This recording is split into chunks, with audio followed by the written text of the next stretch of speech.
Hello बच्चों, उम्मीद है कि आप बहुत ही अच्छे होंगे और क्लास 11 बोर्ड्स तो नहीं होगा, क्लास 11 की प्रिपरेशन अच्छे से करेंगे। क्योंकि कई बार क्या होता है ना कि जब आप 12th क्लास में पहुंचते हैं, बहुत बच्चे कहते हुए सुने जाते हैं कि मैंने 11th बर्बाद कर दिया, क्योंकि वो 11th पे ध्यान नहीं देते।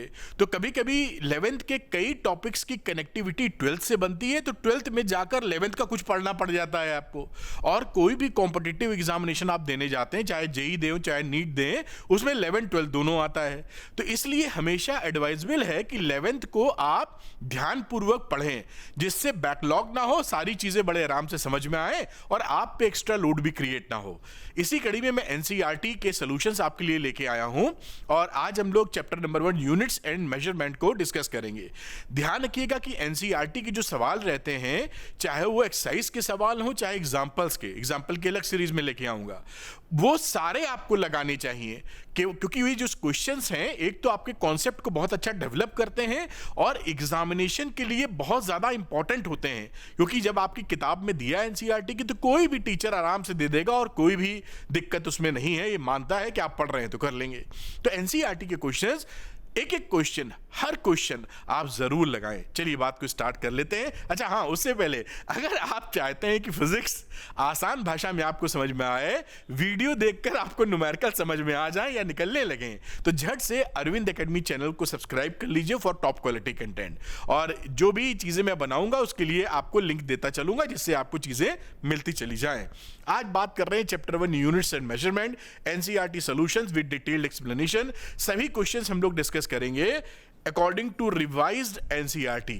ठीक है, आपके लिए मैंने एक ऑल वीडियो लाइब्रेरी का लिंक दे दिया है, जहां पर जो भी मैं वीडियो आपके क्लास 11th वालों के लिए बनाऊंगा, यहां पर उसका टाइटल, हेडिंग और लिंक दे दूंगा, जिससे आप क्लिक करके देख सकें और यहां जाने के बाद आप जान भी सकें क्या क्या आपके लिए मौजूद है।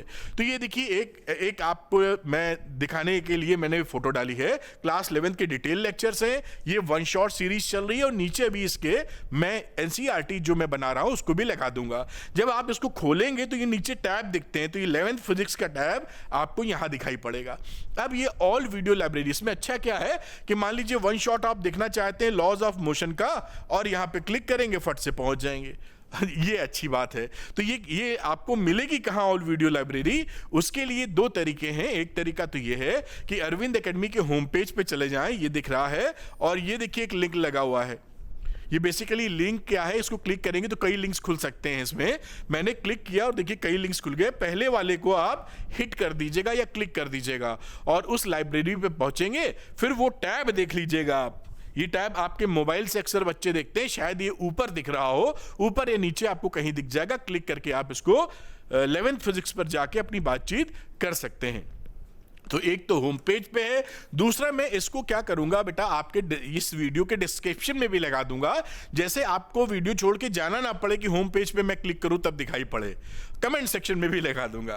फायदा क्या है, कोई टाइम वेस्टिंग नहीं है, इजी एक्सेस है, आप जो चाहें अपनी इच्छा अनुसार वो वीडियो देख सकते हैं। चलिए आगे की चर्चा को आगे बढ़ाते हैं।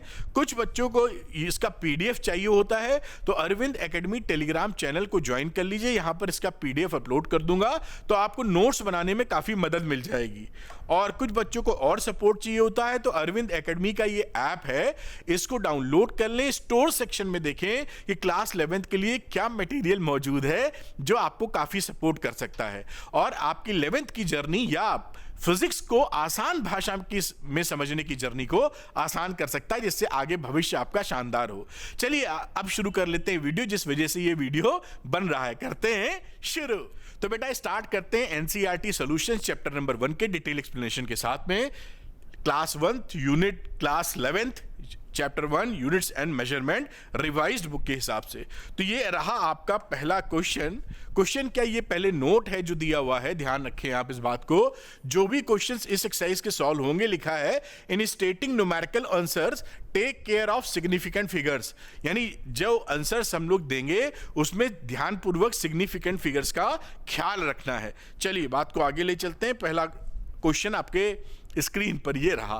तो फिल इन द ब्लैंक्स है 1.1, the volume of a cube of side 1 centimetre is equal to कितने मीटर क्यूब के बराबर है। तो आप इस पहले ए वाले पार्ट को देखें। वॉल्यूम ऑफ क्यूब क्या होता है, एल क्यूब, अगर लेंथ एल है तो एल इंटू एल 1 सेंटीमीटर लिखें जो इन्होंने दे रखा था 1 सेंटीमीटर, इसका आप क्यूब कर दे, बहुत आसान सी बात है। 1 सेंटीमीटर को 10 की पावर -2 मीटर लिख सकते हैं।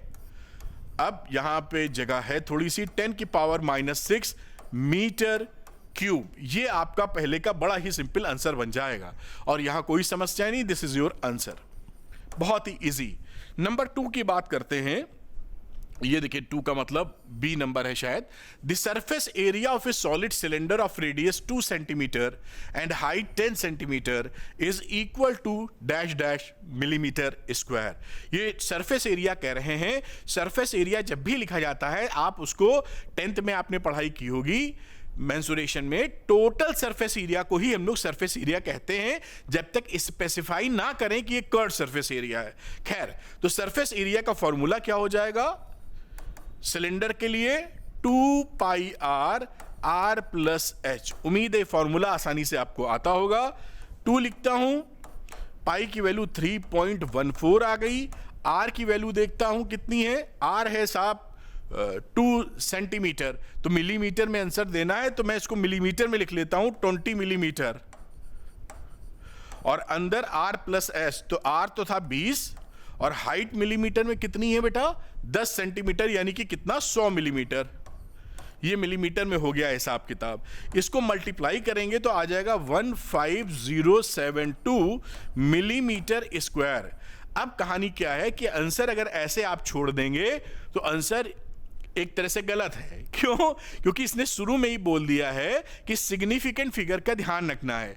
तो सिग्निफिकेंट फिगर का ध्यान अगर रखें तो यहां पर आपको 2 सिग्निफिकेंट फिगर दिख रही हैं, ये 2, यहां पर आपको 3 दिख रही हैं। तो सबसे छोटी सिग्निफिकेंट, जब मल्टीप्लिकेशन या डिवीजन होता है, सबसे छोटी सिग्निफिकेंट फिगर में कम सिग्निफिकेंट फिगर में जो मौजूद है उसमें आंसर देते हैं। तो इसको इस समय 5 सिग्निफिकेंट फिगर है तो आंसर ये नहीं लिखेंगे, 2 सिग्निफिकेंट फिगर, क्योंकि इसमें है, इन दोनों में सबसे कम वाली ये है, तो 2 सिग्निफिकेंट फिगर में आंसर होना चाहिए। मैं यहां लिखता हूं, इसको आप लिखोगे 1.5 इंटू 10 की पावर 4 मिलीमीटर स्क्वायर। ये बात हमने किस बात को ध्यान में रखी? टेकिंग कंसिडरेशन, हर जगह नहीं लिखेंगे, इसलिए कंसिडरेशन ऑफ सिग्निफिकेंट फिगर्स। ऐसा समझ गए ना, सिग्निफिकेंट फिगर्स। तो इस तरह से आंसर देना होगा। अगर ऊपर वाला लिख के छोड़ेंगे तो मामला ढीला हो जाएगा। अगले सवाल, ये सी नंबर देखते हैं बेटा। मैं समझा के करूंगा जिससे बात आप अच्छे से समझ पाए। लिखा है vehicle moving with A speed of 18 kilometre per hour covers कितने मीटर इन 1 सेकेंड। 1 सेकंड में कितने मीटर कवर करेगा, स्पीड हमको दे रखी है। तो ये वेलोसिटी या स्पीड हमको दे रखी है 18 किलोमीटर पर आवर। अब आप इसका शॉर्टकट भी जानते हैं, लेकिन मैं शॉर्टकट यहां नहीं लगा रहा हूं। किलोमीटर को लिख दो 1000 मीटर और आवर को कितना लिखेंगे 60 इंटू 60 सेकेंड। अब इसको आप कैलकुलेट कर लीजिए, आ जाएगा 5 मीटर पर सेकेंड। तो इसका आंसर क्या हो गया, 1 सेकेंड में कितने मीटर चलेगा 5 मीटर। और ये सिग्निफिकेंट फिगर से मैच कर रहा है। 18 2 थी, यहाँ ये 5 मीटर लिखा हुआ है, चेंज करके लिख दिया हम लोगों ने। ये कितनी कहानी आ रही है। तो 5 मीटर पर सेकेंड, या आप लिखना चाहें तो इसको 5.0 मीटर आप कह सकते हैं। ये आंसर आपका बन जाएगा। 2 सिग्निफिकेंट फिगर थी, यूनिट बदलने पे सिग्निफिकेंट फिगर चेंज नहीं करते, तो ये लिख सकते हैं आप। ठीक है, नंबर सी के बाद नंबर डी की तरफ चलते हैं। यहां पर कलर को बदल लेते हैं, थोड़ा सा अलग सा दिखाई पड़ेगा। The relative density of lead is 11.3, white colour है, दिख नहीं रहा है। इस डेंसिटी इज ग्राम पर सेंटीमीटर क्यूब और किलोग्राम पर मीटर क्यूब बतानी है अपने को। तो चलिए शुरू करते हैं। डेंसिटी क्या होती है, इसका भी फॉर्मूला उम्मीद है आपने पढ़ा है। रिलेटिव डेंसिटी को हम लोग, नहीं पता तो याद कर लीजिए, नोट कर लीजिए, नोट्स बनाइएगा, तभी आपके ध्यान में रह पाएगा। Relative density into density of water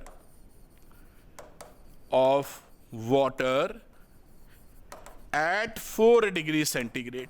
ये आपका अगर रिलेटिव डेंसिटी दिया है तो उससे डेंसिटी का वैल्यू निकल आता है। और density of water at 4 degree centigrade क्या होती है, सीजीएस सिस्टम में 1। तो यहां पर मैं बात करूं तो रिलेटिव डेंसिटी बोला है 11.3,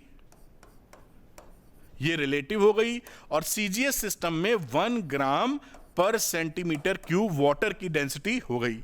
अब इसको मल्टीप्लाई करेंगे तो वैल्यू कितनी आ जाएगी, 11.3 ग्राम पर सेंटीमीटर क्यूब। ये पहला आंसर बन गया ग्राम सेंटीमीटर क्यूब का। देखिए अब दूसरा भी फिल इन द ब्लैंक पूछे हुए हैं कि किलोग्राम मीटर क्यूब में बताइए, तो उसके लिए लेके चलते हैं, इसको चेंज कर लो किसमें, किलोग्राम मीटर क्यूब में।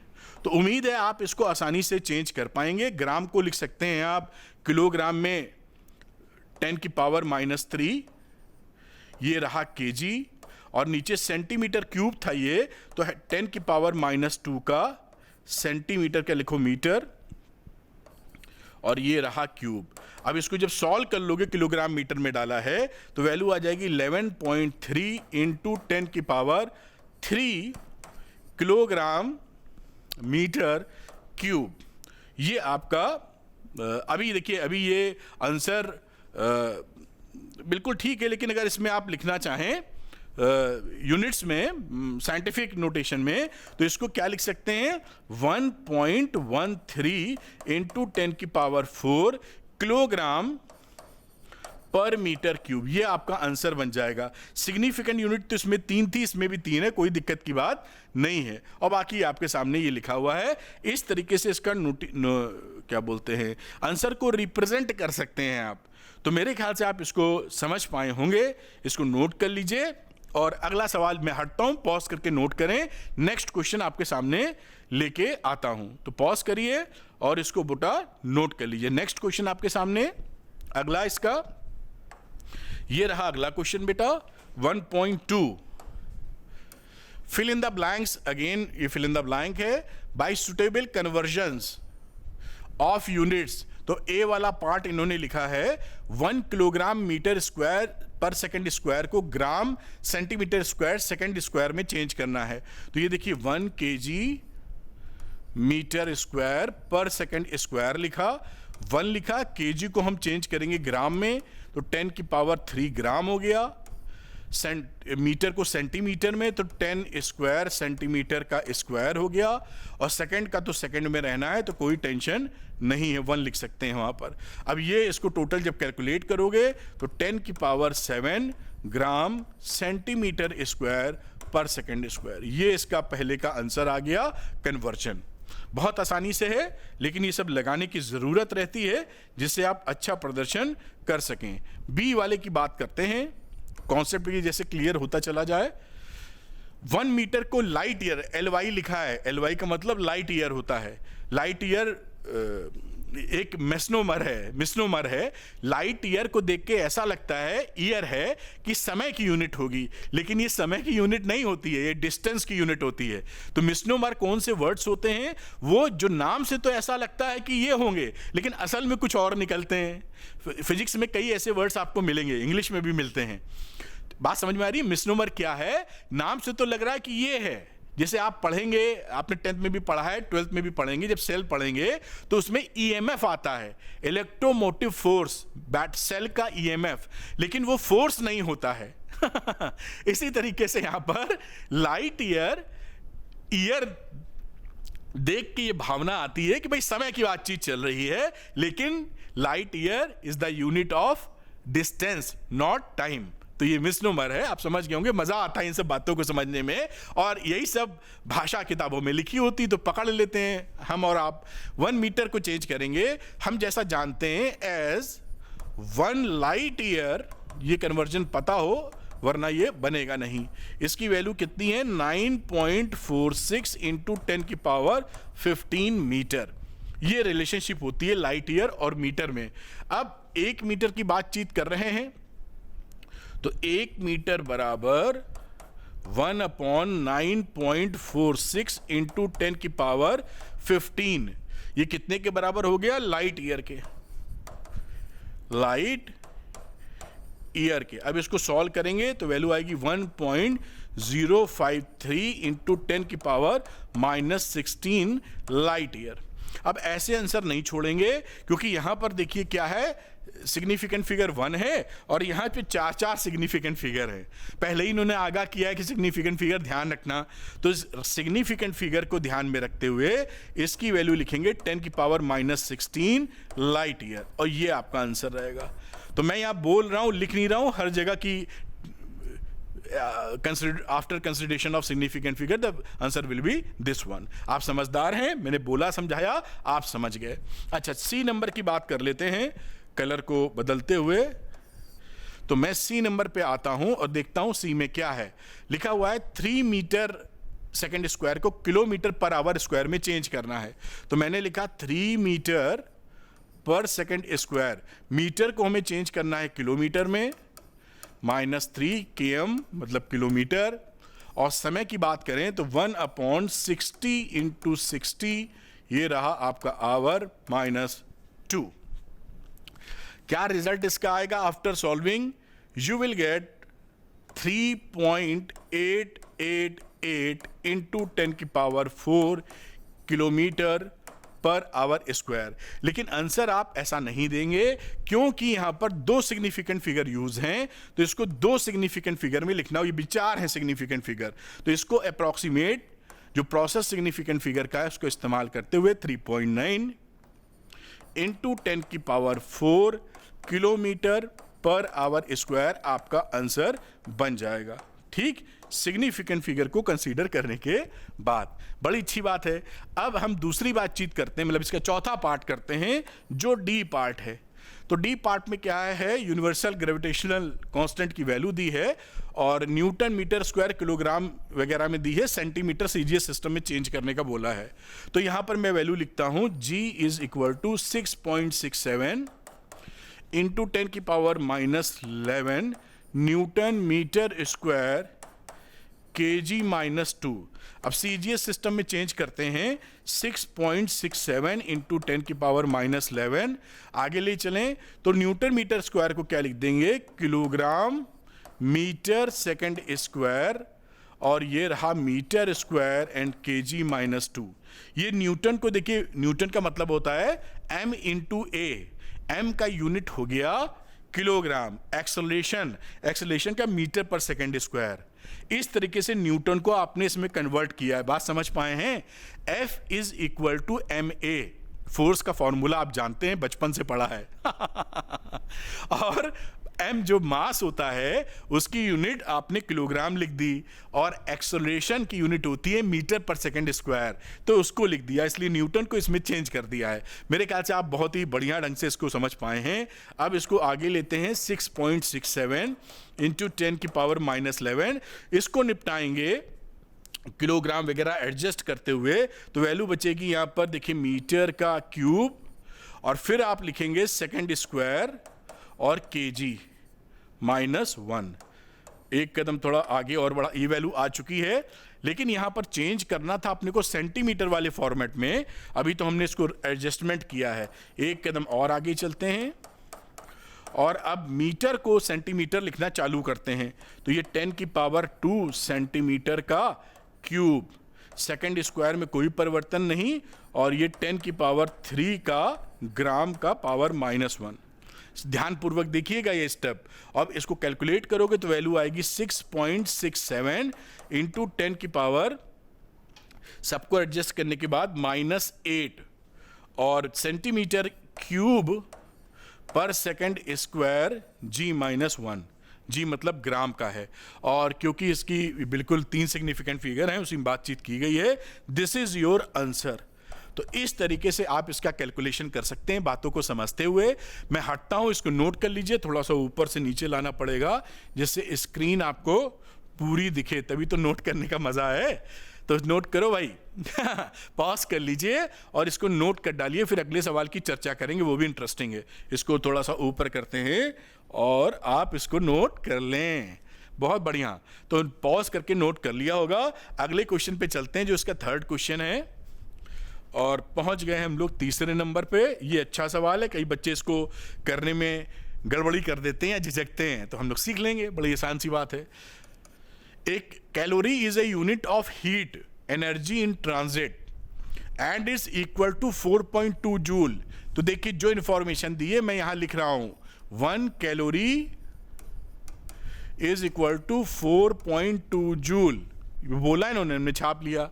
ऐसे ही तोड़ तोड़ के न्यूमेरिकल करनी चाहिए, तोड़ तोड़ के पढ़ो, छोटा छोटा करके फिर उसको लिखो। मैं एक वीडियो बना दूं कैसे न्यूमेरिकल करना चाहिए, कई बच्चे कर नहीं पाते। Where 1 joule is equal to this 1 joule के यूनिट भी लिखिए, इसको भी टीप लेंगे। 1 जूल की वैल्यू इन्होंने दी है 1 किलोग्राम मीटर स्क्वायर पर सेकंड स्क्वायर। ये यहां से निकाली information. Suppose we employ a system of units in which the unit of mass, वो यूनिट ऑफ मास अल्फा है, अल्फा किलोग्राम, और यूनिट ऑफ लेंथ क्या है, beta metre, and unit of time क्या है, gamma second. Show that a calorie has a magnitude 4.2 this one in terms of the new units. ये इसका magnitude निकलेगा नई यूनिट्स के हिसाब से। तो चलिए निकाल के देखते हैं कैसे आएगा ये। कई लोग गड़बड़ कर देते हैं। तो खैर इसको समझने के लिए अब ये हमें पता है, तो एनर्जी का डायमेंशनल फॉर्मूला क्या है, एनर्जी का डायमेंशनल यहां से दिख ही रहा है, मास लिखिए, ये पावर किलोग्राम 1 आ गई, length metre square T square, time -2, ये इसका आपका डायमेंशनल फॉर्मूला है। आप ये जो लिखा करते थे m की पावर a, l की पावर b, t की पावर c, इससे कंपेयर करेंगे तो यहां पर a बराबर 1, b बराबर 2 और c बराबर -2 आ गया है। अब हम लगा देंगे जो एक यूनिट से दूसरी यूनिट में कन्वर्जन के लिए डायमेंशंस का यूज करते थे, यानी आपको उम्मीद है, मैं लिख देता हूं, चलो वो फॉर्मूला n2 नई वाला जो मैग्नीट्यूड निकालते हैं n1 होता है, और यहां होता है m1 अपॉन m2 की पावर a, फिर है l1 अपॉन l2 की पावर b, फिर t1 अपॉन t2 की पावर c। इसी का इस्तेमाल करेंगे। तो यहां जगह खत्म होती दिख रही है, मैं यहां आ जाता हूं और यहां वैल्यू रखता हूं। तो n2 की वैल्यू कितनी आ गई, n1 की वैल्यू इन्होंने 4.2 बोल रखी है, जो कि n1 4.2 था, तो 4.2 आ गया जो मैग्नीट्यूड था। आगे बात करते हैं, यहां रहा पहले वाली यूनिट, तो 1 किलोग्राम थी। अब वाली यूनिट क्या हो गई है, अल्फा किलोग्राम। पावर कितनी है इसकी, a की वैल्यू 1 है, तो पावर 1 हो गई। फिर अगले में 1 मीटर, फिर बीटा बोलिए, that is beta metre, bm ना समझ लेना, ये बीटा मीटर, और इसकी पावर कितनी है, b की वैल्यू थी 2, और फिर रहा तीसरा c। टाइम का इन्होंने बोल रखा है 1 सेकेंड, और इन्होंने बोली थी गामा सेकेंड, और दिस इज -2। अब इसको सॉल्व कर लिया जाए तो वैल्यू आएगी 4.2, alpha minus kilogram, kilogram cut जाएगा यहां से, इसी तरह ये कट जाएगा, ये कट जाएगा, तो अल्फा की वैल्यू आ जाएगी -1, बीटा की वैल्यू आ जाएगी -2 जैसा आप देख पा रहे हैं, और गामा की वैल्यू हो जाएगी 2, क्योंकि ये अपॉन में है ना, ऊपर जाएगा तो 2 हो जाएगी।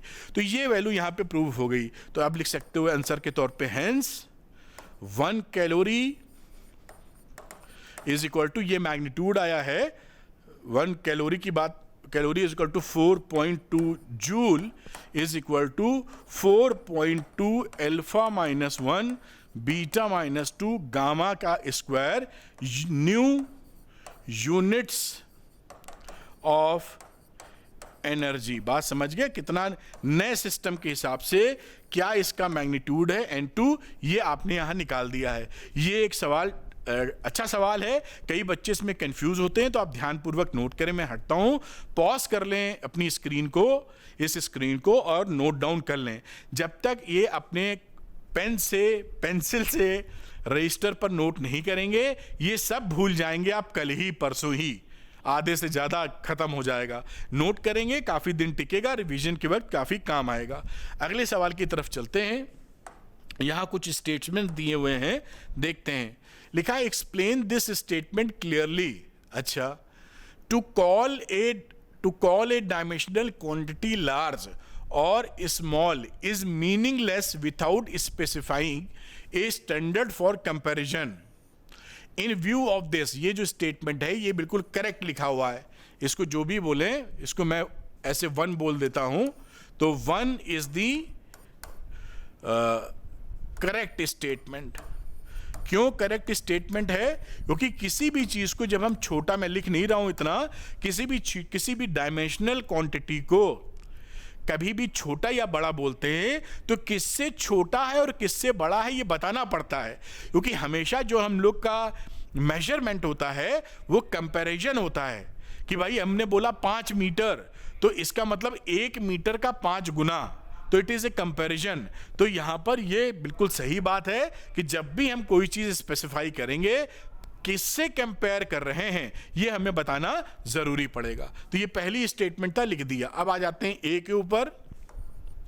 इस व्यू के अनुसार जो मैंने बातचीत की, उसके अनुसार जो 3, 4, 5 स्टेटमेंट्स हैं ABCD, उनको समझना है, और अगर वो ठीक से नहीं लिखे हैं तो ठीक से लिखना है।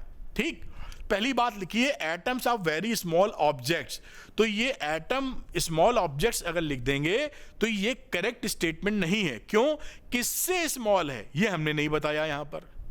भाई कोई चीज छोटी है तो किससे छोटी है भाई? क्या एटम से छोटा इलेक्ट्रॉन नहीं होता? तो फिर एटम बड़ा हो जाएगा इलेक्ट्रॉन से। तो आपको ये बताना पड़ेगा किससे छोटा है। तो ये लिख देते हैं यहां पर, लिखना चाहें इसको तो, the size of an atom is much smaller, और जिससे then even the ant, या और भी कोई पिन टिप का मतलब समझते हैं, जो पिन होती है ऐसे, और इसकी जो टिप होती है, ठीक से बनाया नहीं, ऐसे बना दो, इस पिन टिप से भी छोटा है। ये डायग्राम है, पिन टिप, पेन टिप लिख दो, पिन ज़्यादा समझने में तकलीफ आ रही है तो लिख देंगे पेन टिप। जो पेन आप यूज़ करते हैं उसकी जो टिप है इस पेन की, इससे भी छोटा है। तो ये बात सही कंपेयर कर दिया कि किससे छोटा है। बढ़िया। अब दूसरी बात पढ़ते हैं हम लोग, a jet plane moves with a great speed. ये स्टेटमेंट भी ठीक से नहीं लिखा है, क्योंकि जो प्लेन है वो उसकी, यही तो है ना, प्लेन की जो है बहुत तेज चल रहा है ग्रेट स्पीड से। किससे तेज चल रहा है ये नहीं बताया है। क्या सबसे तेज ये? तो उसके लिए बताना पड़ेगा। तो बी आप लिख सकते हैं कि a jet plane moves with a great speed, with a greater speed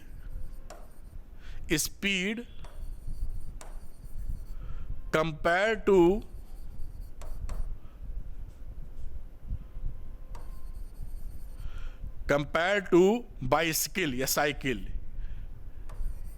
आपकी जो साइकिल की स्पीड होती है उससे काफी तेज चल रहा है। तो ये बी पोर्शन हो गया। सी की बात करते हैं, यहां सी भी कर लेते हैं इसी में, फिर उधर चलेंगे। सी कह रहा है the mass of Jupiter is very large. ये भी इनकरेक्ट सा लिखा हुआ है।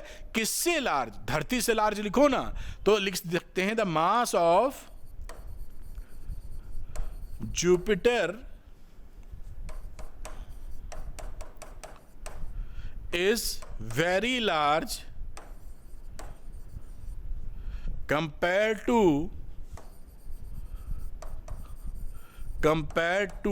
that of the अर्थ। अब ये बात बिल्कुल बैठती है कि भाई अर्थ से बड़ा है, मास बहुत ज्यादा है, ये बात हमारी समझ में आ रही है। सी, ए, बी, सी, डी पर आते हैं। डी कह रहा है the air inside this room contains a large number of molecules. Again large और नंबर ऑफ मॉलिक्यूल्स किससे? ये तो इन्होंने बताया नहीं, तो हमको ये फिर रिफ्रेम करना पड़ेगा। और हम क्या लिख सकते हैं? The air inside the room contains more number of molecules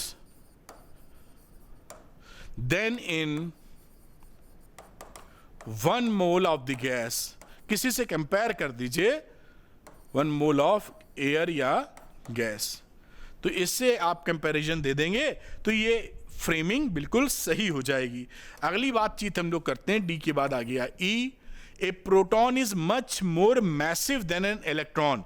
ये करेक्ट स्टेटमेंट है, क्योंकि कंपेयर किससे कर रहे हैं ये बताया है कि यहां पर हम इलेक्ट्रॉन से ज्यादा मैसिव बोल रहे हैं, तो ये करेक्ट है।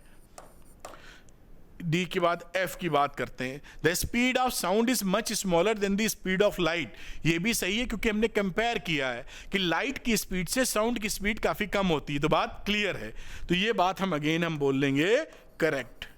यहां पर इस सवाल को देने का मकसद ये था कि फिजिक्स में हमेशा कंपैरिजन चलता है। आप आने वाले आगे के चैप्टर्स में 12th में भी बहुत जगह आप देखेंगे फिजिक्स में कई क्वांटिटीज लिखते हैं this is very small compare to फलाना, इग्नोर इट। तो वो इग्नोर करने के लिए आपको बताना पड़ेगा this is a small quantity compare to फलाना क्वांटिटी, वरना कैसे इग्नोर करेंगे। तो ये बात इग्नोर जब करते हैं तो ये लॉजिक काम आता है, इसीलिए इन्होंने ये प्रश्न यहां डाल रखा है कि आप ये पकड़ लें कि कंपैरिजन जब भी करोगे या जब भी मेजरमेंट करते हैं ये कंपैरिजन है किसी क्वांटिटी से। जैसे मीटर का एग्जांपल दिया था, 5 मीटर का मतलब 1 मीटर का 5 गुना, तो ये कंपैरिजन वाला मामला है। किससे कंपेयर कर रहे हैं ये बताना पड़ेगा आपको, है ना। आई एम स्ट्रांग, तो आई एम स्ट्रांग का मतलब किससे स्ट्रांग है बताओ ना, तब तो क्लियर होगा। आई एम स्ट्रांग क्या मतलब है, हाथी से स्ट्रांग हूं मैं, ऐसा तो ये लॉजिक नहीं बैठता है। खैर चलिए बात की बात करता हूं, यहां पर ये बात हो गई होगी, आगे लेके चलते हैं हम लोग। नेक्स्ट क्वेश्चन की तरफ चलते हैं जो कि यहां पर 1.5 है, और इस क्वेश्चन को यहां हम लोग करेंगे। देखते हैं क्वेश्चन क्या है। बोला a new unit of length is chosen such that the speed of light in vacuum is unity. एक कोई ऐसी नई यूनिट पकड़ी गई, चूज की है जो वैक्यूम में स्पीड ऑफ लाइट को 1 बोलती है, यूनिटी मतलब 1। What is the distance between the sun and the earth in terms of the new unit if light takes 8 minutes 20 seconds to cover this distance।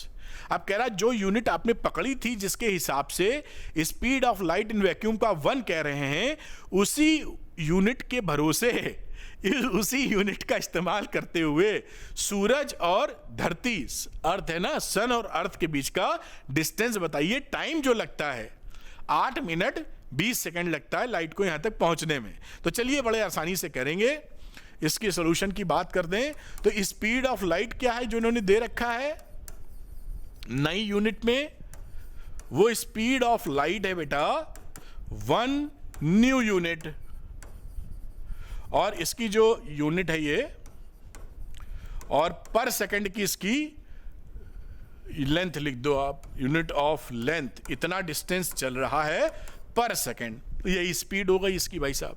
अब time जो दे रखा है यहां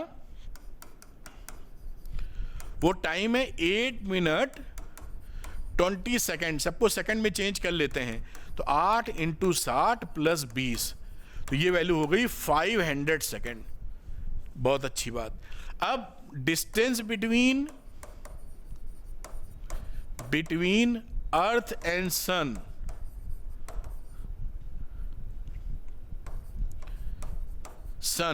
ये कितना हो जाएगा, स्पीड ऑफ लाइट, भाई था ना 1 सेकंड में इतना डिस्टेंस चलता है, इनटू टाइम, तो कितना डिस्टेंस निकल आएगा, विच इज 1 × 500, तो 500 न्यू यूनिट्स ऑफ लेंथ। ये आपका आंसर आ गया।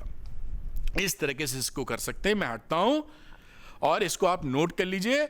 अगला सवाल पॉज करके नोट कर लीजिए बेटा। अगला क्वेश्चन 1.6 जो है उसको हम लोग आपकी स्क्रीन में लाते हैं।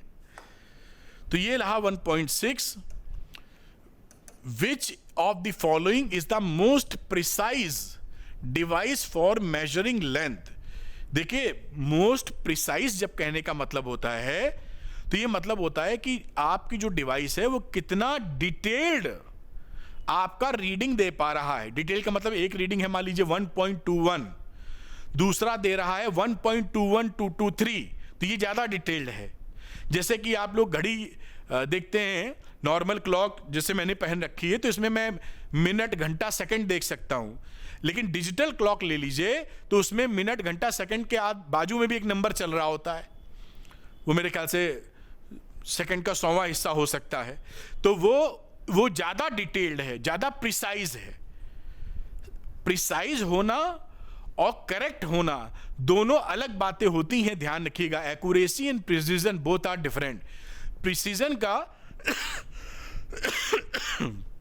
सॉरी बेटा, प्रिसीजन का ये मतलब नहीं होता कि वो करेक्ट। मान लीजिए जो आपने डिजिटल क्लॉक पहन रखी है वो गलत टाइम बता रही है, अभी बज रहा है रात का 8 और वो 8:02 और वो बता रही 9:02 और 45 मिली सेकेंड। तो है तो प्रिसाइज लेकिन गलत टाइम बताया उसने, एक्यूरेट नहीं है। ये लॉजिक बहुत काम आता है और पूछा जाता है। ध्यान, समझ में आई बात आपको? तो प्रिसीजन का मतलब है ज्यादा डिटेल्ड मेजरमेंट, लेकिन इसका ये कतई मतलब नहीं है कि वो सही होगा। सही होना ना होना अलग बात है, समझ पाए आप? इसको मैंने क्यों बताया कि अब ये जो डिवाइसेस हम लेते हैं वो डिवाइस ज्यादा प्रिसाइज होता है जिसका लीस्ट काउंट कम होता है। लीस्ट काउंट कम होने का मतलब है डिटेल्ड मेजरमेंट आपको दे रहा है। तो यहां पर मैंने समझाया भी और ये मेंशन भी कर देता हूं, द डिवाइस, जैसे आप इसका लॉजिक समझ पाए, the device that has minimum least count. अब लीस्ट काउंट तो आपको पता होगा ना, किसी ऑपरेटर्स की छोटे से छोटा मेजर करने की क्षमता, जहां तक झेल सकता है। जैसे कोई स्केल ले लीजिए, आप रखी थी, ये स्केल देखिए रखी है, ये स्केल आपके पास होती है 6 इंच वाली तो होती है, ये 1 फीट वाली है। इसमें जो मार्किंग बनी है सबसे छोटा खाना 1 मिलीमीटर का है, ये आपके पास भी होगी। तो इसका लीस्ट काउंट है 1 मिलीमीटर, यानी जब हम नपाई करेंगे तो इससे छोटे से छोटा कितना नाप सकते हैं? 1 mm। इससे छोटा नापने के लिए डिवाइस सुटेबल नहीं है, इसमें है ही नहीं है कहानी। तो लीस्ट काउंट का ये मतलब होता है कि वो ये भी एक टूल है ना, एक डिवाइस है जिससे आप नापते हो। तो किसी भी डिवाइस का लीस्ट काउंट ये बताता है कि उसकी सबसे छोटी से छोटी रीडिंग, माइन्यूट डिटेल कितनी ले सकते हैं आप।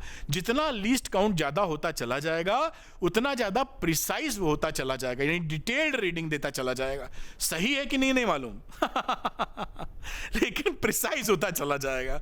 बहुत अच्छी बात। मेरे ख्याल से आप दोनों का फर्क समझ पाए होंगे और ऐसे फर्क को समझेंगे तो फिजिक्स में लुत्फ लेंगे आप। क्या लिख रहे थे? The device that has minimum least count will be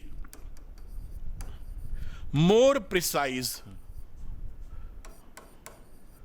ये बात आप समझ गए, इसको रोक देते हैं। अब आ जाते हैं ए नंबर वाले पर।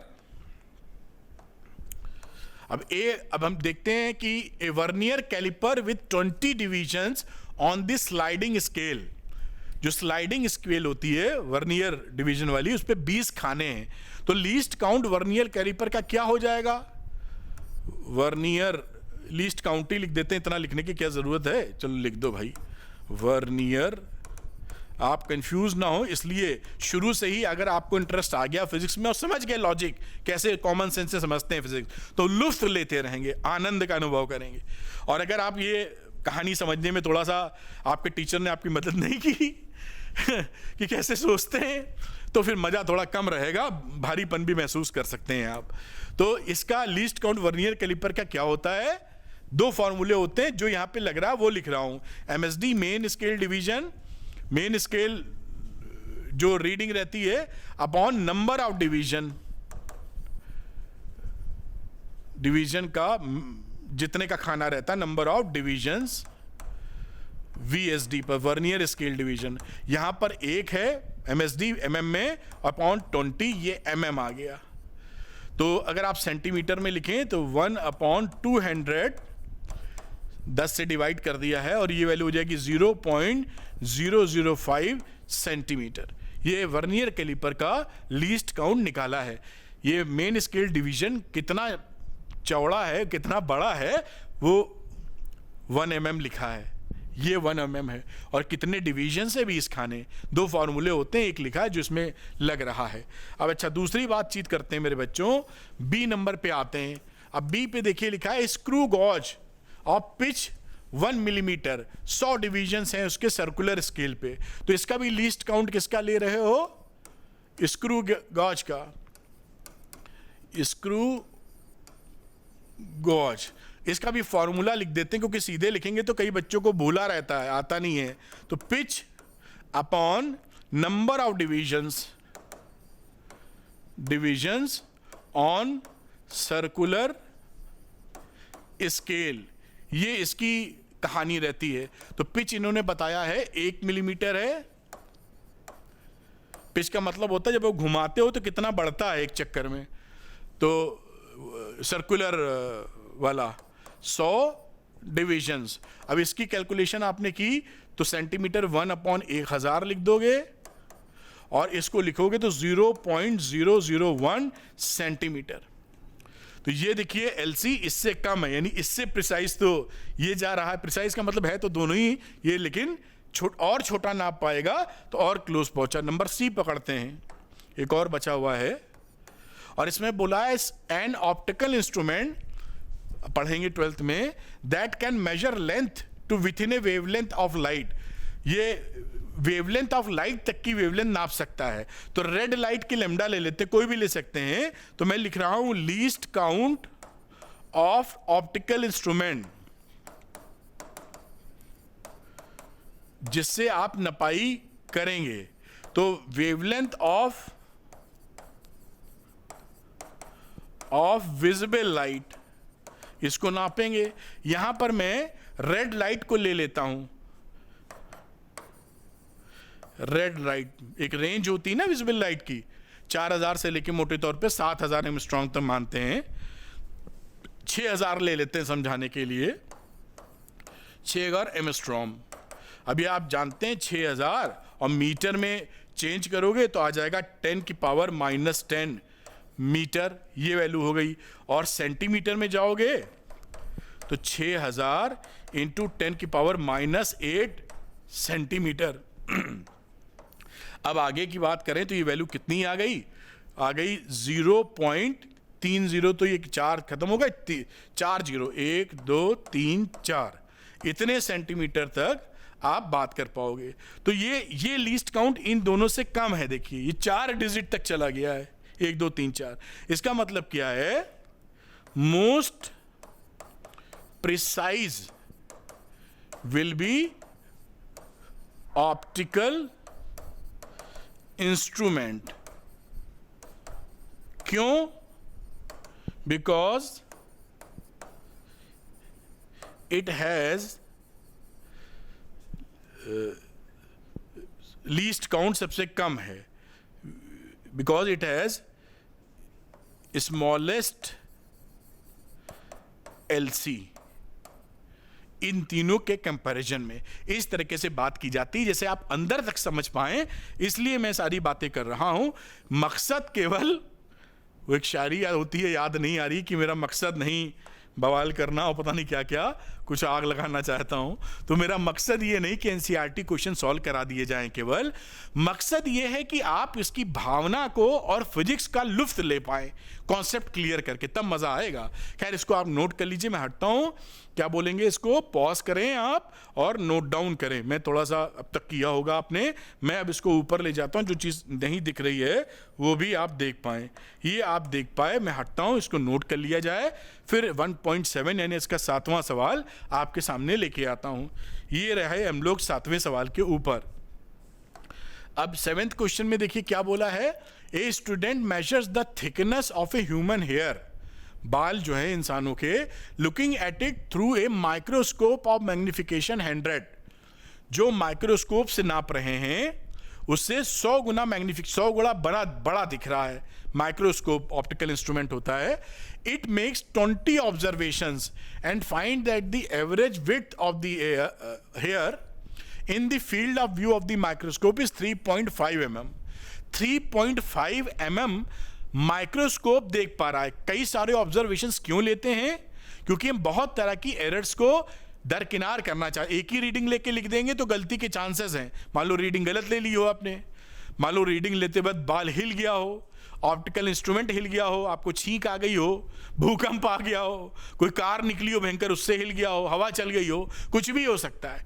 तो वो एरर, सारी जो अंडे-बंड एरर होती हैं बहुत तरह की, उनको मिनिमाइज करने का एक तरीका है कि कई मल्टीपल रीडिंग्स लेकर उनका एवरेज ले लीजिए आप, उससे ये एरर कम हो जाती है, क्योंकि हर बार तो ऐसा नहीं होगा।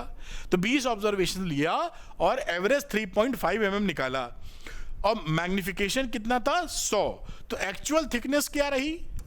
एक्चुअल थिकनेस ऑफ हेयर, बालों की, वो रही कितनी? ऑब्जर्व थिकनेस जो दिख रही है उसको आफ्टर मैग्निफिकेशन अपॉन जितना मैग्निफिकेशन हुआ है। मैग्निफिकेशन, बात पूरी पकड़ में आई होगी। ये था 3.5 और ये था 100, वैल्यू आ गई 0.035 mm। This is the answer. ये लॉजिक है, इसको नोट करें। अगला इसका जो क्या बोलते हैं 8वां सवाल होगा वो करेंगे, पॉज करके नोट कर लीजिए, मेरे ख्याल से आप नोट कर पाए होंगे। नेक्स्ट क्वेश्चन की तरफ चलते हैं। 8वां नंबर सवाल पे आए, इसमें कई पार्ट हैं, 3-4 शायद। तो you are given a thread, एक धागा दिया है, रस्सी दी, जो भी है, एंड ए मीटर स्केल, और मीटर स्केल है अपने पास। How will you estimate the diameter of the thread? Diameter of the thread कैसे निकालेंगे? तो देखिए ऐसे निकालेंगे। ये सब देखिए फिजिक्स है ना, ये गेम है, कॉमन सेंस का गेम। भाई ये यहाँ क्या फिजिक्स खेल खेलने जा रहे हैं, और मैं खिलवाऊंगा आपको, मैंने पहले से ही तैयारी कर ली थी। तो यहां पर देखिए, ये एक मेरे पास समझ लीजिए मीटर स्केल है, वो मीटर स्केल तो मेरे पास है नहीं, इसी को समझ लिया जाए। और ये रस्सी ले लेते हैं जो उन्होंने बोला है। अब अगर इस मीटर स्केल से इस रस्सी का डायमीटर निकालें तो कैसे निकालें? हम क्या करेंगे, ऐसे ऐसे रस्सी पर इसको लपेटेंगे।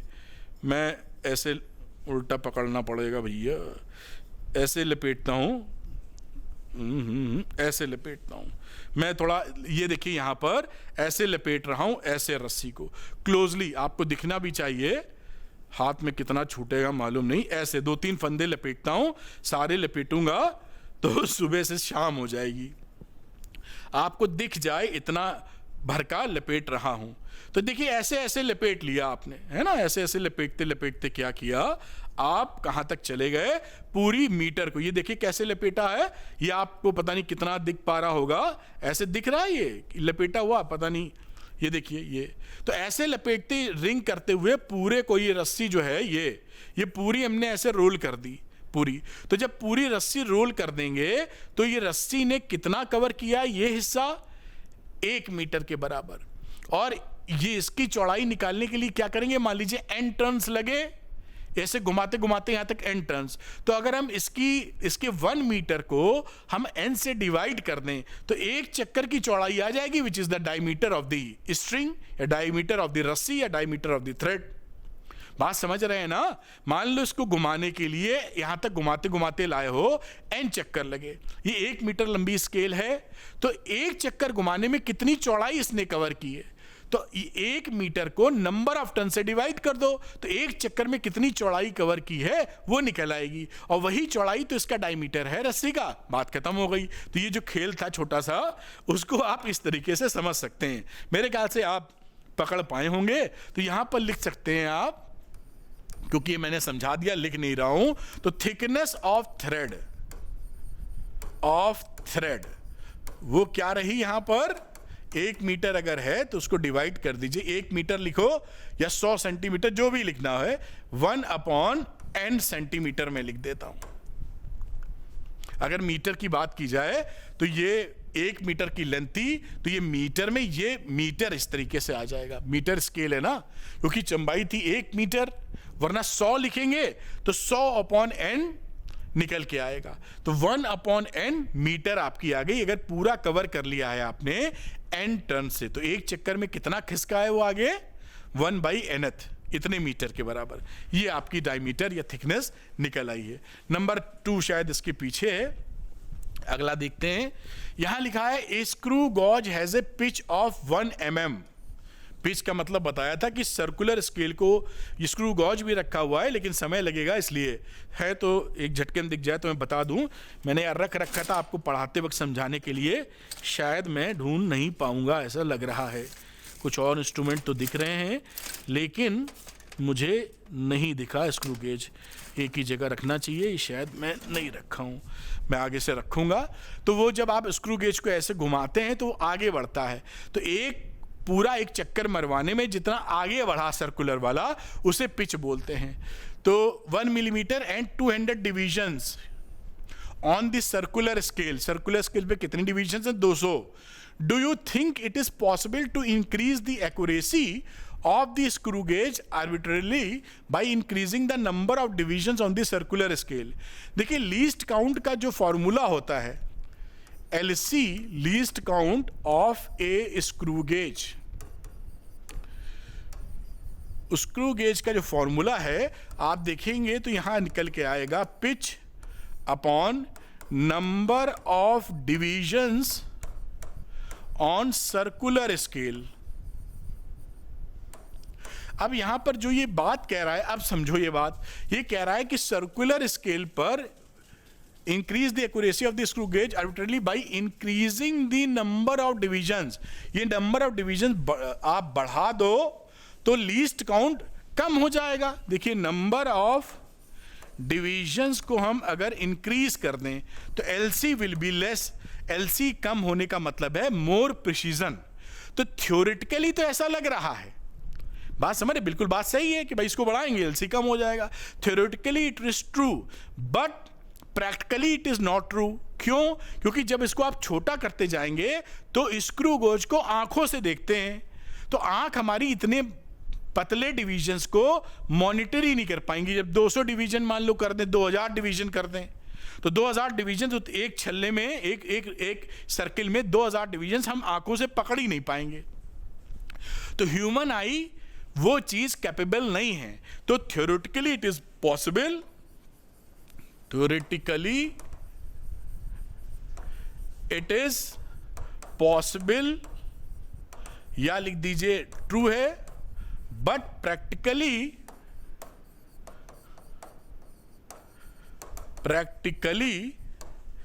It may not possible. It may not be possible to take the reading, to take the reading due to low resolution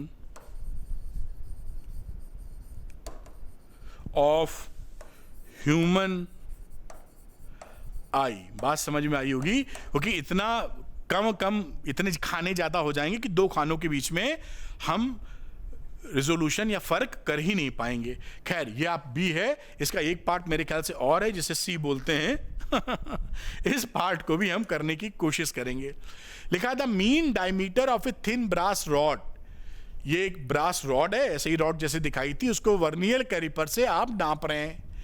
Y is a set of 100 measurement of the diameter expected to yield a more reliable estimate than a set of 5 measurement। ये देखिए ऐसे एक rod है, उसको आप किससे नाप रहे हैं? वर्नियर कैलिपर से।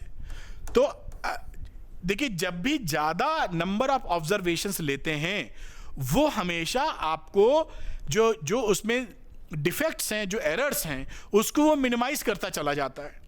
अब आप ये सोच सकते हैं सर हम तो इनफाइनाइट लेंगे, तो पागलपन की तो कोई सीमा नहीं है, पगला जाओ फिर। मतलब अगर मैं यहां पे लिखूं, समझो कि 5 मेजरमेंट आपने लिए, उसकी अपेक्षा अगर आप 100 कितने लिखें, 100 मेजरमेंट ले लें, तो 100 मेजरमेंट की जो रीडिंग होगी वो ज्यादा रिलेबल होगी। क्यों ज्यादा रिलेबल होगी? क्योंकि इसमें एरर्स काफी ज्यादा वैनिश हो चुके होंगे, आप इलिमिनेट कर चुके होंगे। अगर आप 100 की जगह 1000 ऑब्जर्वेशन ले लें तो और ज्यादा तगड़ी रीडिंग मिल जाएगी। तगड़ी का मतलब काफी ट्रू वैल्यू के पास में। लेकिन आप समझते ही हैं कि कोई पागल थोड़ी है जो 100 रीडिंग के बाद 1000 ले, फिर कोई कहता नहीं 10,000 ले लीजिए साहब। तो ये तो एक झक वाली बात हो जाएगी कि उसकी कोई लिमिट ही नहीं है कि कितनी रीडिंग लें। 1 लें कि 100 लें कि 1000 लें, 10,000 लें कि 10 लाख लें कि 10 करोड़ लें।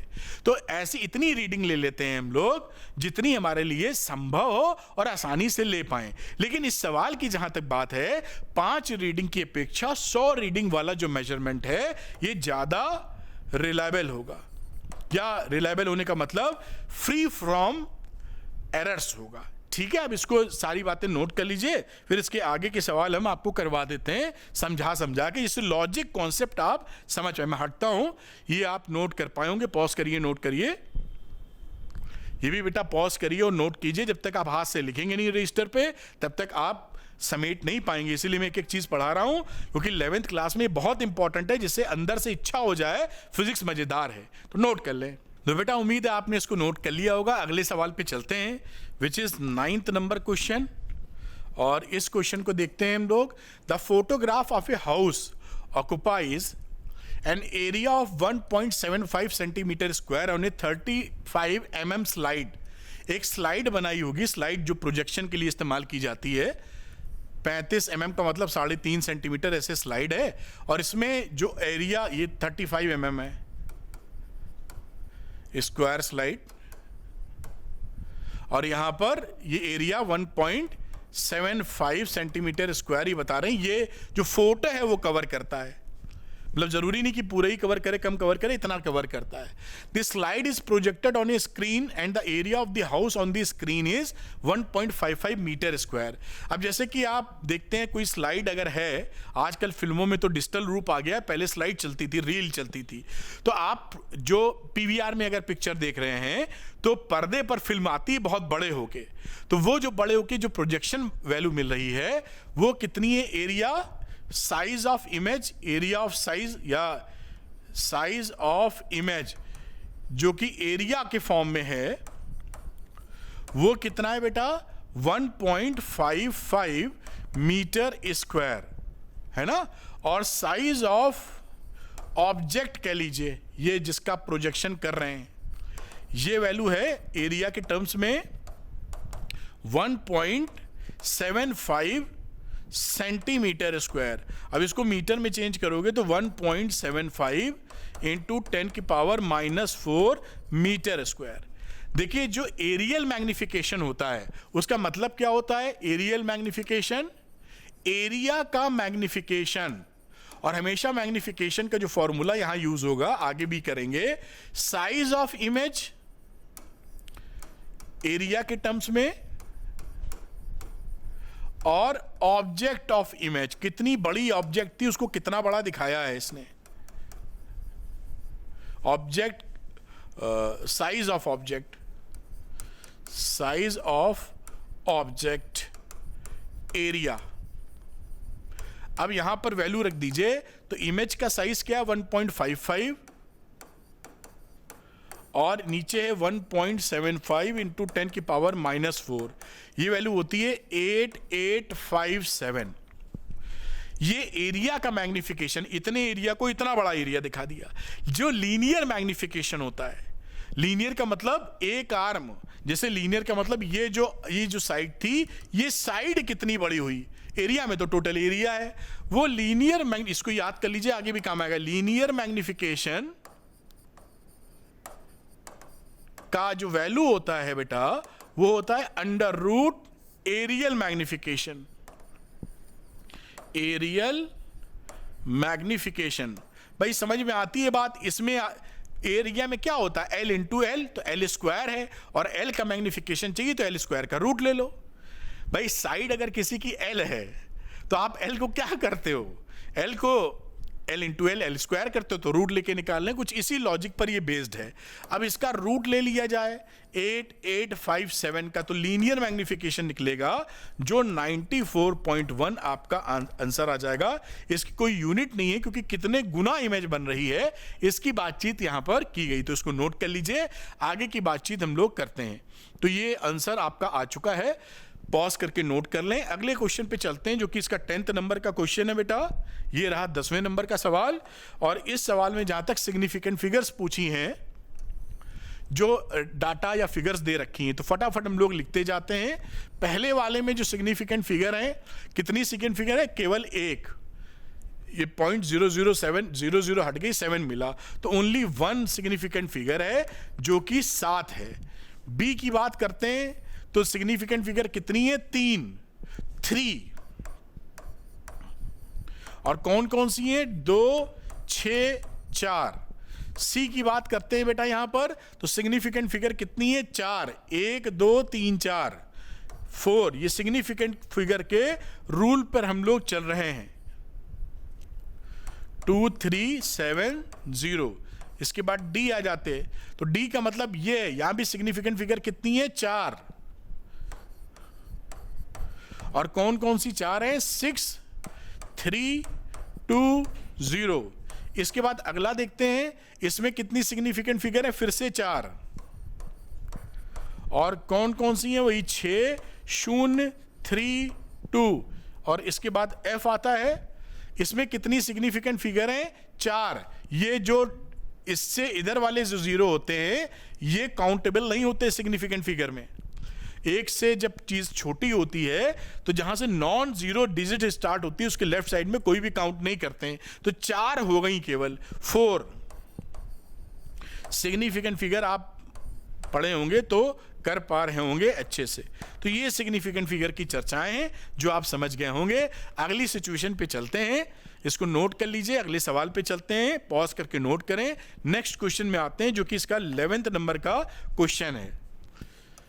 लिखा है the length breadth and thickness of a rectangular sheet of a metal are this. Length है ये ब्रेथ है और ये इसकी थिकनेस है, हाइट कह देते हैं h।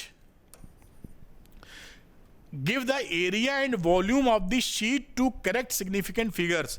तो पहले हम निकालते हैं क्या? Area of sheet.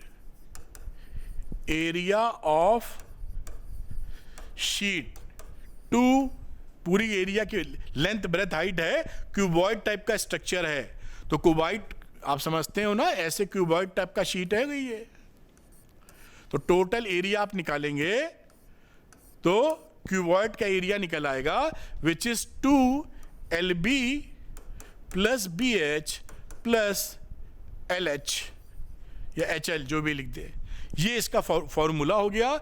वैल्यू रख दी जाए यहां पर, this is 2L into B 4.234 into breadth 1.005 plus breadth 1.005 into 0.0201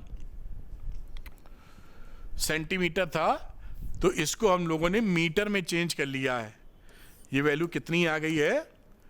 0.00201 metre. तो 0.021 मीटर में चेंज कर लिया है। प्लस लिख लीजिए और फिर लेंथ की वैल्यू हो गई 4.234 इंटू 0.0201। ये मीटर स्क्वायर की हम बात कर रहे हैं यहां पर। अब इसको आप पूरा जोड़ घटा लेंगे तो ये वैल्यू कितनी आएगी? 8.7209। आगे भी बात करें 478 मीटर स्क्वायर। अब हम सिग्निफिकेंट फिगर में इसको राउंड ऑफ करेंगे, क्योंकि सिग्निफिकेंट फिगर में जैसा आपको पता है कि यहां पर मल्टीप्लिकेशन चल रहा है, तो जो लीस्ट सिग्निफिकेंट फिगर होती है उसमें आंसर दिया जाता है। लीस्ट कितनी है? इसमें सिग्निफिकेंट फिगर कितनी है? 4। इसमें कितनी है? 4। और यहां पर कितनी है? 3। तो 3 सिग्निफिकेंट फिगर में आंसर होना चाहिए। तो मैं इसको लिख देता हूं 8.72 after rounding off up to 3 significant figures।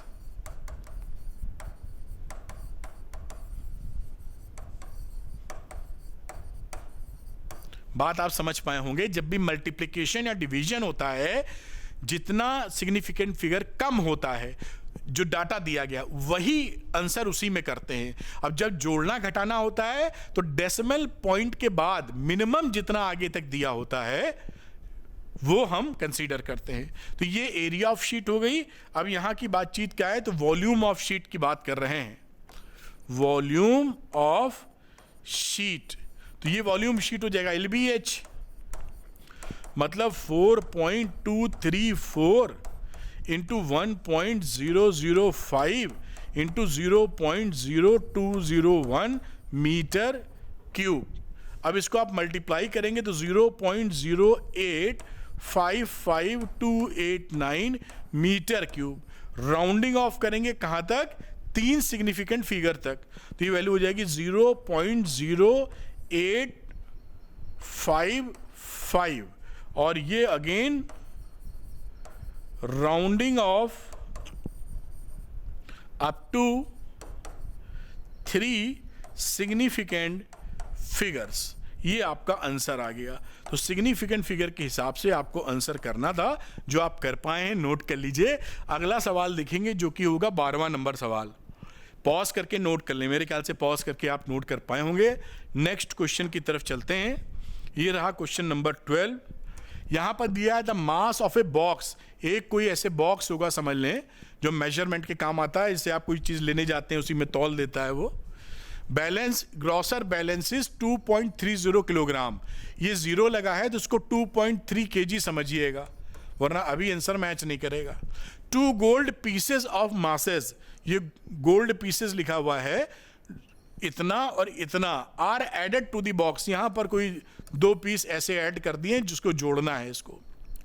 What is a total mass of the box? तो total mass of the box क्या हो जाएगा?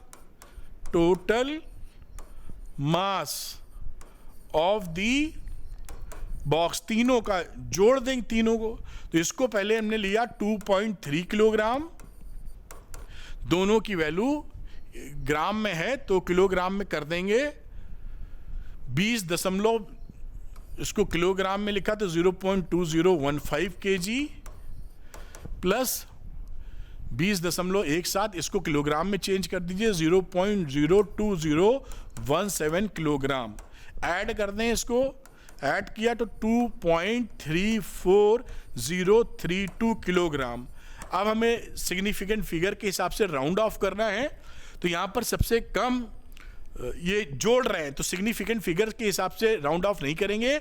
डेसिमल के बाद मिनिमम प्लेसेस कितनी हैं ये देखते हैं जोड़ने घटाने में। तो डेसिमल के बाद एक मिनिमम प्लेस है इस डाटा जिसको हमने जोड़ा है एक, तो डेसिमल के बाद एक प्लेस होना चाहिए, यानी इसकी वैल्यू हमारी हम ऐसे कर देते हैं 2.3 आफ्टर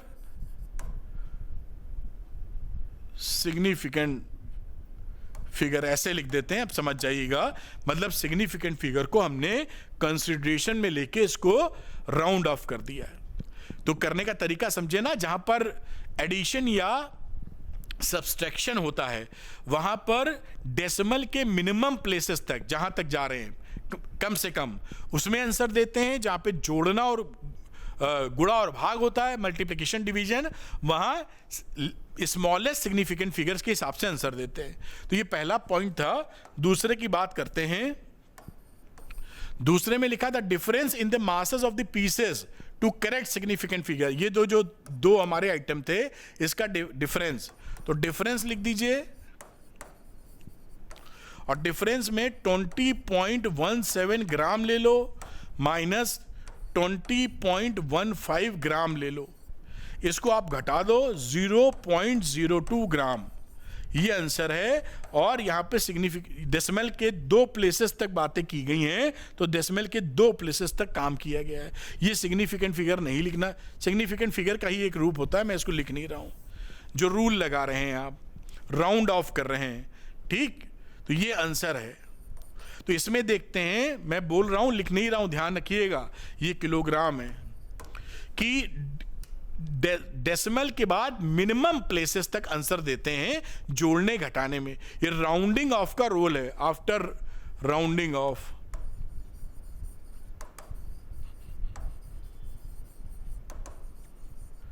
ठीक, और ये भी क्योंकि यहां पर जो जोड़ा घटाया है वो डेसिमल के 2 प्लेस तक गया है, इसलिए अंदर डेसिमल के 2 प्लेस तक आपको आंसर दिया है। यहां पर देखिए इसमें 1 प्लेस लिखा है, इसलिए आंसर 1 प्लेस तक दिया है। जोड़ने घटाने में डेसिमल के कितने प्लेस तक, गुणा भाग के अंदर सिग्निफिकेंट फिगर जिसकी कम होती है उसमें आंसर देते हैं। तो इसको आप नोट कर लीजिए। अगली चीज करते हैं जो कि 13वां नंबर सवाल है, पॉज करके नोट कर चुके होंगे।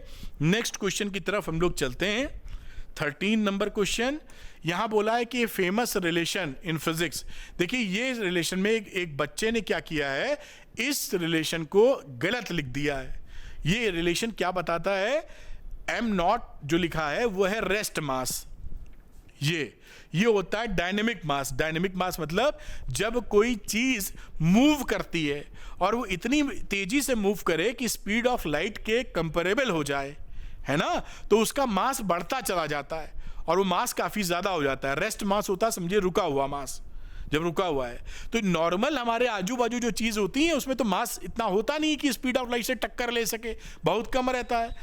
गाड़ी भी चल रही है 60 kilometre per hour, 200 kilometre per hour, 500 kilometre per hour, है ना। तो ये जो सिचुएशन है, ये सिचुएशन लाइट की स्पीड से बहुत कम है, तो कोई दिक्कत नहीं होती, वही मास लेते रहते हैं। लेकिन जैसे जैसे आप बहुत लाइट ले जाते हैं, कंपैरिजन करते हैं स्पीड ऑफ लाइट के आसपास, मास बढ़ जाता है। ये फार्मूला वही बताता है। ये फार्मूला सही नहीं लिखा, अभी सही फार्मूला निकलेगा। अब इसमें कहा जा रहा है कि इसमें जो गलती है इस फार्मूले में बताइए। तो आपको ये मालूम है कि एक फिजिकल क्वांटिटी एक सेम क्वांटिटी से सेम क्वांटिटी जुड़ती है और घटती है। यहां पर इस फॉर्मूले में सी वाला टर्म उसने मिस कर दिया है, कांस्टेंट सी ये बोल रहा है। सी वाले टर्म को यहां फिट करना है हमको। सी होती है स्पीड ऑफ लाइट। तो आप नीचे देखें डिनोमिनेटर में ये 1 है और ये v स्क्वायर है। ये कांस्टेंट है, ये डायमेंशनलेस क्वांटिटी हो गई, कांस्टेंट डायमेंशन लेस, और ये स्पीड है जिसकी डायमेंशन है। तो इस सिचुएशन में एक डायमेंशन लेस क्वांटिटी से कोई डायमेंशन वाली क्वांटिटी घट नहीं सकती है। मतलब सेम क्वांटिटी जुड़ेगी या सेम क्वांटिटी घटेगी। संतरे में संतरा जोड़ेंगे, सेब में सेब जोड़ेंगे, तो इसमें कांस्टेंट जुड़ना चाहिए। कांस्टेंट में कांस्टेंट जुड़ेगा और जिसकी जो डायमेंशन है उसी टाइप की डायमेंशन वाली क्वांटिटी जुड़ेगी। अब इसको डायमेंशन लेस बनाने के लिए, क्योंकि इसमें घट रहा है, हम क्या करते हैं, जो सी भूला हुआ है उस सी को हम यहां प्लेस कर देते हैं। तो जो डायमेंशन v स्क्वायर की स्पीड ऑफ लाइट है वही डायमेंशन इसकी है। अब देखिए ये भी डायमेंशनलेस और ये भी डायमेंशनलेस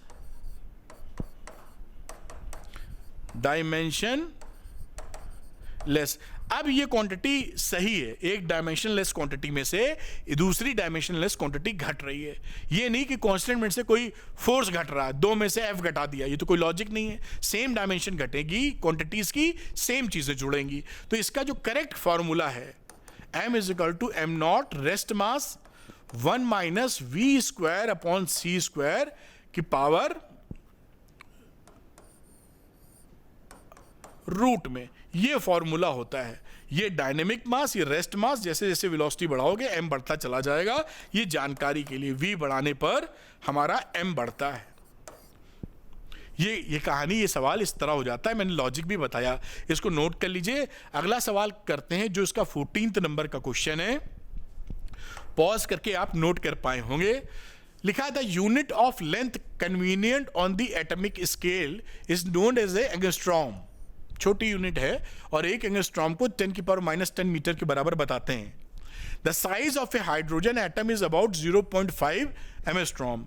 जब साइज बात कर रहे हैं तो उसकी रेडियस की बात कर रहे हैं।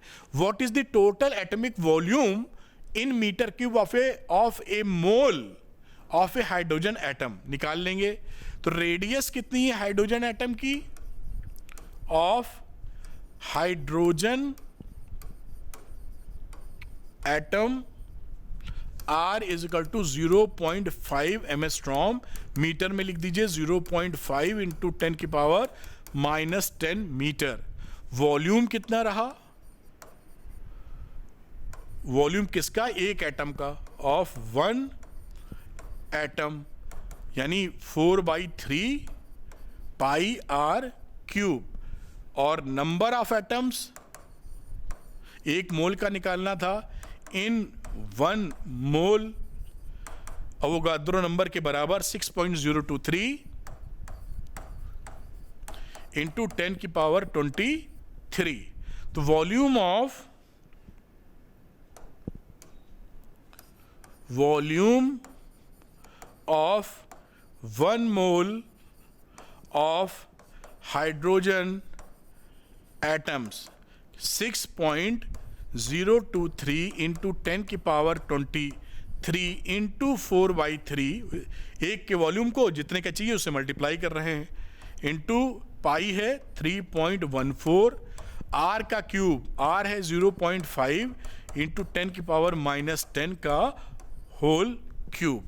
इसको कैलकुलेट करेंगे 3.154 इंटू 10 की पावर -7 मीटर क्यूब आ जाएगा, और सिग्निफिकेंट फिगर के हिसाब से इसको बैलेंस करेंगे तो वैल्यू आ जाएगी 3 इंटू 10 की power -7 metre cube.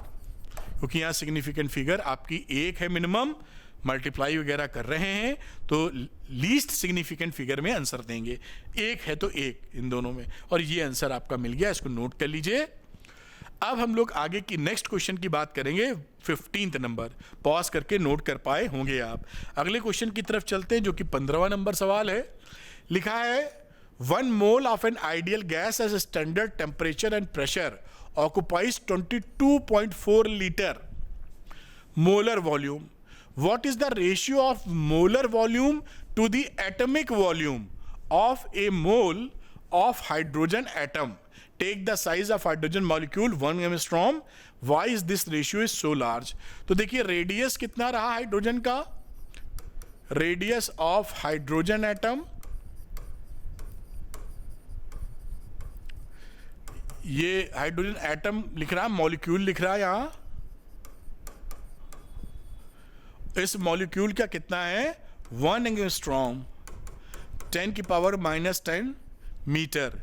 Atomic volume क्या रहा, atomic volume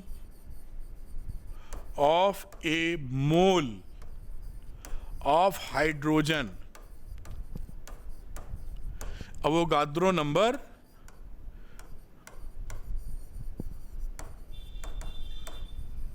into volume of a hydrogen molecule, volume of a hydrogen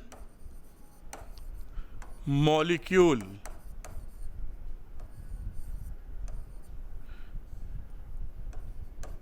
ये देखिए वैल्यू लिख देते हैं बेटा, अवोगाद्रो नंबर हो गया 6.023 इंटू 10 की power 23, volume 4/3 pi r cube, ये देखिए यहां पर वैल्यू लिख दी। अब यहां कलर थोड़ा बदल लेते हैं जिससे बात अच्छे से पकड़ में आती रहे। इसको कैलकुलेट करेंगे, आ जाएगा 25.2 इंटू 10 की पावर -7 मीटर क्यूब। बहुत अच्छी बात। मोलर वॉल्यूम कितना लिखा हुआ है यहां, molar volume which is 22.4 litre. अब इसको मीटर में चेंज कर दीजिए तो 22.4 इंटू 10 की पावर -3 मीटर क्यूब।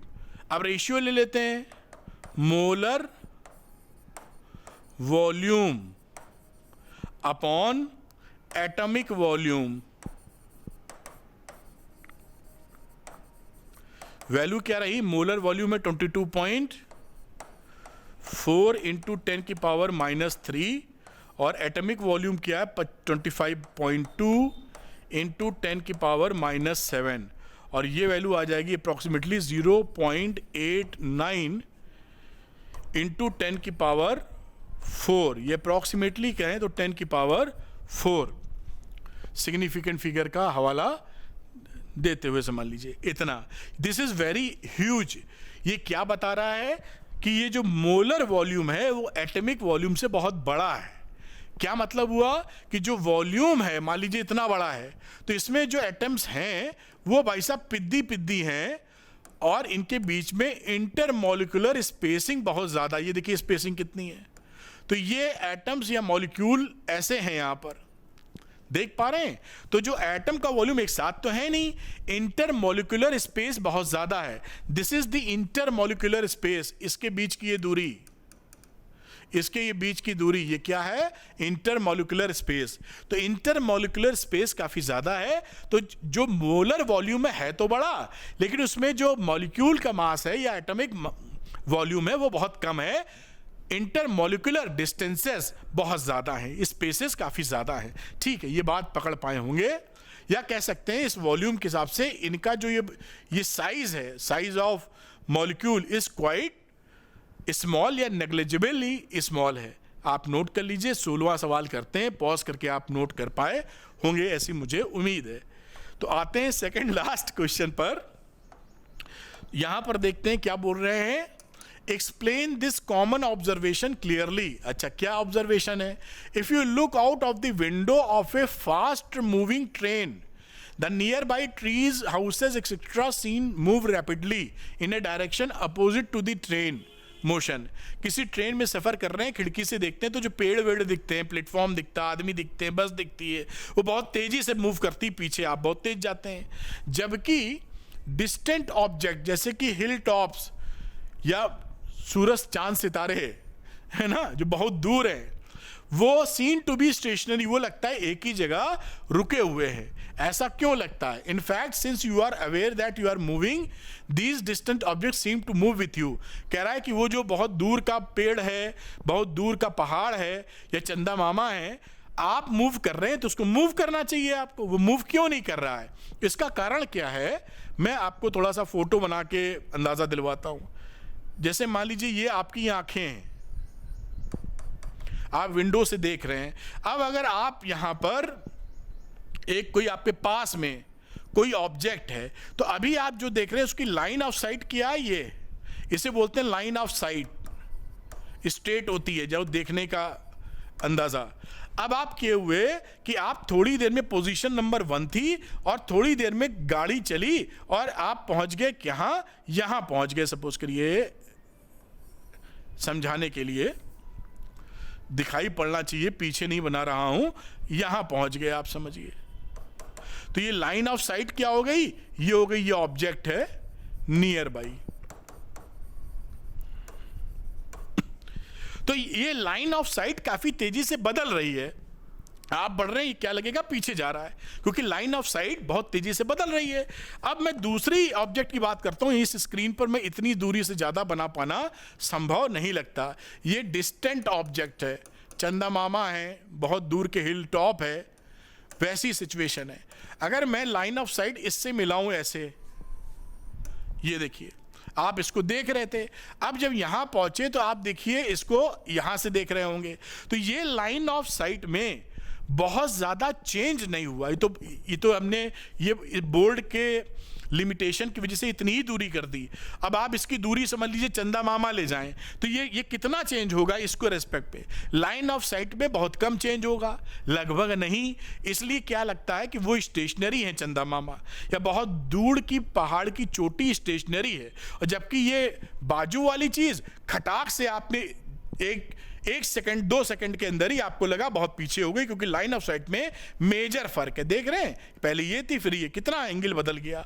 और यहां का एंगल देखें, ये कितना एंगल, यहाँ का एंगल, ये तो हम बड़ा बना नहीं पाए, ये तो बोर्ड की वजह से, वरना वो कितनी दूर है, बनाएंगे तो लगभग बहुत इतना कम चेंज होगा कि पता ही नहीं चलता, इसलिए स्टेशनरी आपको दिखता है। तो लाइन ऑफ साइट चेंज जब होती है तो कोई भी चीज हमको चलती फिरती या मोशन में नजर आएगी, और लाइन ऑफ साइट वहीं बनी रहे तो फिर कोई मोशन में नजर नहीं आएगा। दैट इज द रीजन कि ट्रेन विंडो से देखने पर पास वाली चीजें मूव करती हुई दिखती हैं अपोजिट डायरेक्शन में, और दूर की चीजें, हिल टॉप, चंदा मामा, ये सब आपको चलते हुए नहीं दिखते हैं, क्योंकि इनसे जो लाइन ऑफ साइट है, जो सीधी रेखा में भगवान ने हमको क्षमता दी है कि हम सीधी रेखा में देखें।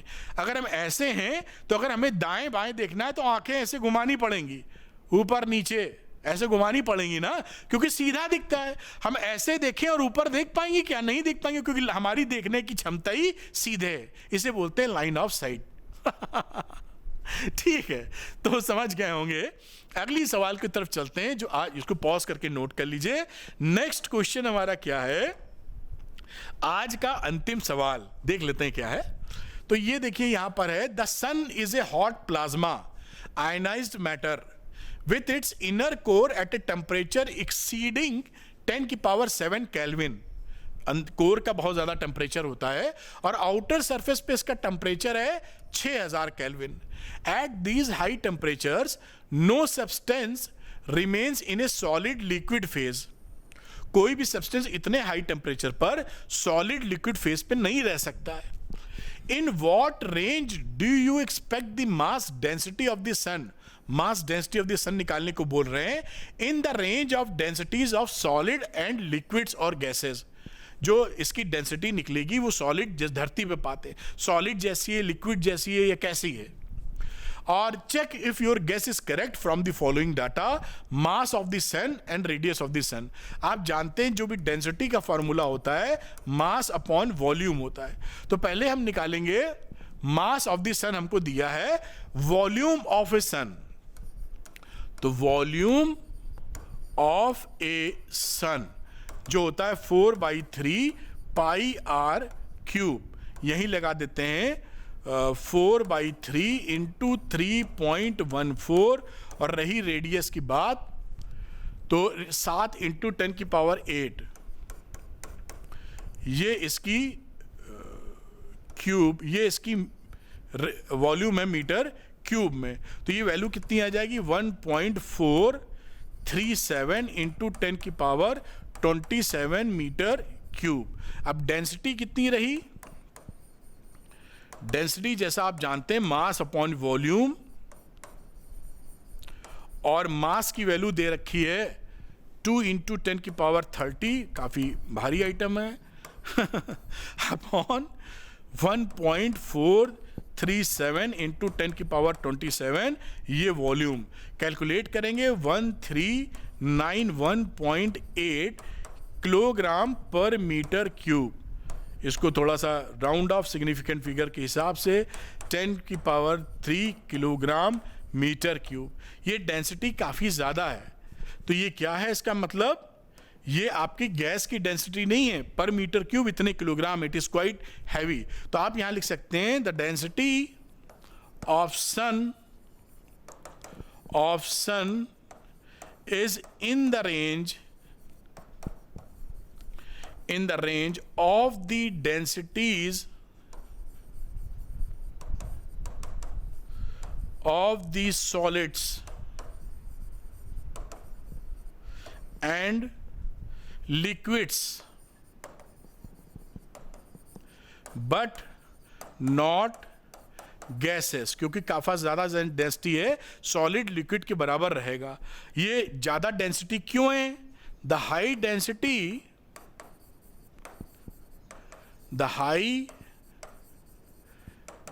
density is due to the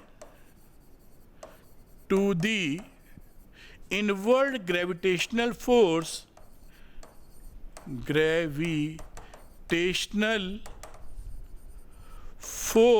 या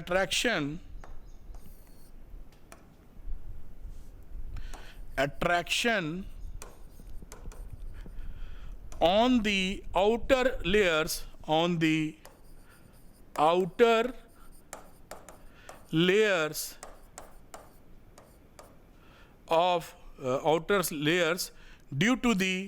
due to inward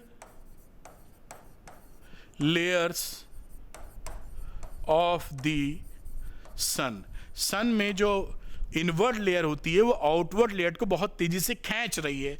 इस वजह से इसकी मास डेंसिटी काफ़ी ज़्यादा आती है जो गैस की नहीं है। जबकि इतनी टेम्परेचर पे ऐसा लगता है कि भाई गैस बन जाना चाहिए, लेकिन गैस नहीं, वो प्लाज्मा में चला गया है ना। और डेंसिटी इतनी ज़्यादा है। इसको नोट कर लीजिए। और इसी के साथ ही चैप्टर के सारे सवाल डिटेल्ड एक्सप्लेनेशन के साथ आप तक मौजूद हुए। तो मैं हटता हूँ, इसको नोट करें आप पूरी बात।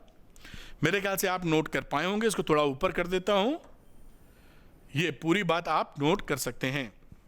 मुझे उम्मीद है कि आप इसको नोट कर पाए होंगे। अगर आप ये चाहते हैं कि फिजिक्स आसान भाषा में आपको समझ में आए, वीडियो देखकर आपके न्यूमेरिकल निकलने लगे, तो झट से अरविंद एकेडमी चैनल को सब्सक्राइब कर लीजिए फॉर टॉप क्वालिटी कंटेंट। और ये वीडियो अगर पसंद आया है तो लाइक और शेयर कीजिएगा। पसंद आने पे अरविंद एकेडमी चैनल को तो सब्सक्राइब करेंगे ही, और इसका पीडीएफ पाने के लिए अरविंद एकेडमी के टेलीग्राम चैनल को ज्वाइन कर लीजिए, वहां इसका पीडीएफ मैं अपलोड कर दूंगा।